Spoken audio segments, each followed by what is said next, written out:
Your phone rings, you see the name on the screen, someone you actually love, and still you let it go to voicemail.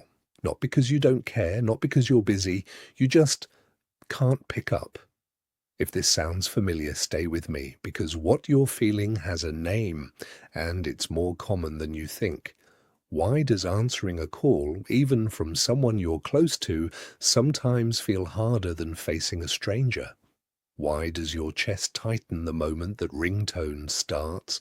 The answer isn't about the person calling, it's about what's happening inside you. Psychologists point out that phone calls demand something texts don't: real-time emotional presence. There's no time to edit your words, no pause to think before responding. Your brain has to process tone, energy, and expectation instantly. For many people, this sudden demand triggers a stress response before the call is even answered, a reaction researchers describe as telephone anxiety. And yet society tells us that avoiding a call, especially from someone we love, makes us a bad friend, a bad partner, a bad son or daughter.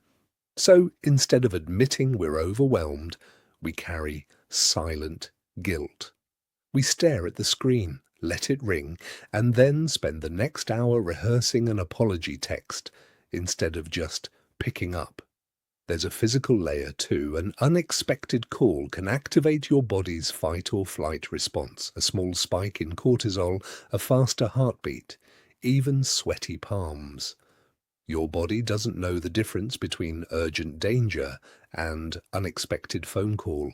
It just knows something demands your attention right now and reacts accordingly. This is why some people feel this more intensely than others. If you tend to overthink conversations, replay them afterward, or worry about saying the wrong thing, your nervous system is likely more alert to real-time social pressure. It's not that you don't love the person calling, it's that your mind is trying to protect you from a moment it can't fully control. Often, this reaction is older than the relationship itself. Maybe a past call once delivered bad news.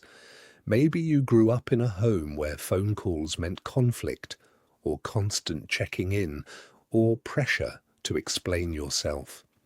Your brain doesn't forget these patterns.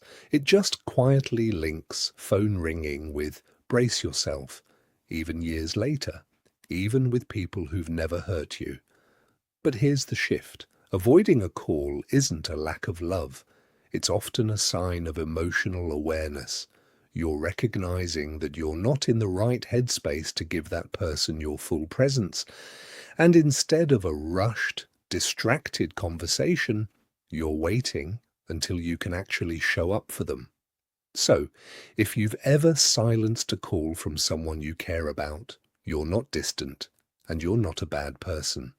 Your mind is simply asking for a moment to prepare before it gives someone the attention they deserve. Loving someone doesn't mean being available every second. Sometimes the most caring thing you can do is call back when you're ready to actually be present, instead of just physically there. Do you ever avoid calls from people you genuinely love? Drop A in the comments if this hit close to home. If managing this kind of social anxiety is something you relate to, we've put together a simple guide on communicating without overwhelm. Links in the description if you want to check